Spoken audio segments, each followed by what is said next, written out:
This is Neural Newscast for Tuesday, August 25th, 2026. Here is what matters today. President Trump has significantly escalated trade tensions with Canada, threatening 50% tariffs on cars, trucks, and auto parts starting January 1st. This follows a breakdown in negotiations that led Canadian Prime Minister Mark Carney to pull his team from the table on Friday. Prime Minister Carney called the move an attack, stating Canada will match any United States tariffs dollar for dollar. Ontario Premier Doug Ford went further, describing the situation as an economic war and suggesting the province could cut off electricity and critical mineral exports to the United States. The impact on the auto industry is substantial. Supply chains are deeply integrated across the border, with vehicles often crossing multiple times during assembly. These duties would override provisions of the existing trade pact negotiated during the president's first term. United States Trade Representative Jameson Greer has downplayed the potential fallout, suggesting markets understand this only affects a fraction of trade. However, the $380 billion in goods brought over the border in 2025 highlights a significant economic vulnerability for both nations.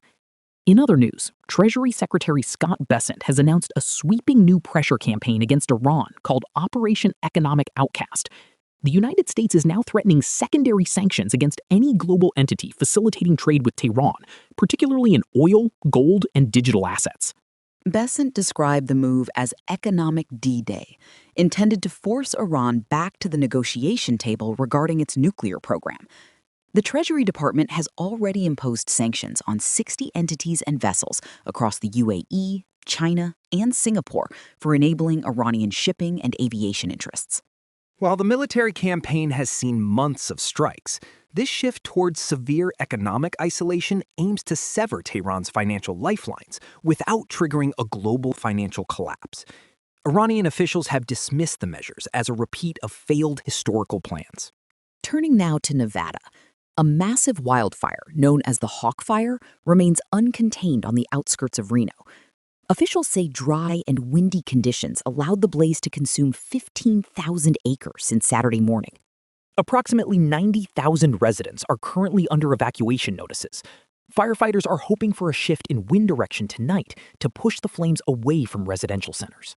State officials warn that invasive grasses and the dry climate have put Nevada at high risk for these fast-moving events.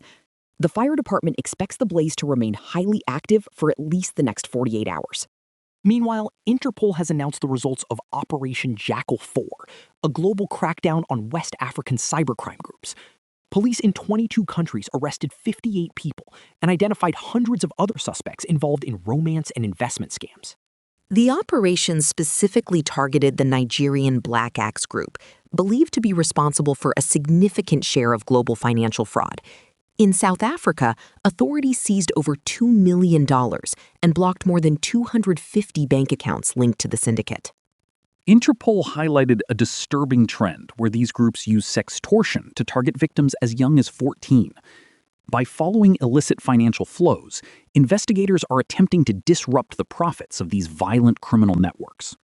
Security concerns are mounting in the United Kingdom, following reports that Iranian-linked hackers briefly took a power plant offline. The attack occurred in July, but was only recently disclosed by British media, marking the first time such a facility has been compromised in the country. The hackers targeted programmable logic controllers, the brains of automated industrial systems used in everything from energy grids to hospitals. Officials say the plant was offline for 4 days while technicians regained control, though the power supply remained stable. Experts say the methods were not sophisticated, often involving scans for devices with default passwords. This breach occurred the same month that similar groups targeted water systems in several United States states, including New Jersey and Georgia. Next, a moment of national remembrance. President Trump has ordered all American flags to be flown at half-staff for 1 week in honor of Dolly Parton. The country music icon passed away earlier this week, sparking tributes from across the globe. Well known for her massive catalog of hits and her extensive philanthropic work, including literacy programs that provided books to millions of children. Fans have been gathering in Nashville and at her Dollywood theme park to pay their respects. The White House described her as a legendary talent who embodied the American spirit. Her influence stretched far beyond country music, making her one of the most beloved figures in global popular culture. Here is what else we are watching. The Department of Justice will monitor polling sites in Charleston today for the South Carolina primary runoff. Federal observers will be on the ground to ensure compliance with voting rights laws during these high-stakes contests. We are also tracking discussions at the Department of Agriculture regarding a new beef import plan. The Secretary of Agriculture noted that while tariffs are being discussed to protect domestic producers, a final decision on trade terms has not been reached. Finally, the administration has threatened to demolish the Kennedy Center if planned renovations continue to be blocked. This comes as a response to ongoing disputes over modernization and historical preservation requirements. Tomorrow, Hannah, we will be looking at the latest consumer price index data to see how trade tensions are impacting household costs. That is the news for today. This has been Neural Newscast. Thanks for listening, Hannah. Neural Newscast is AI-assisted, human-reviewed. View our AI transparency policy at neuralnewscast.com.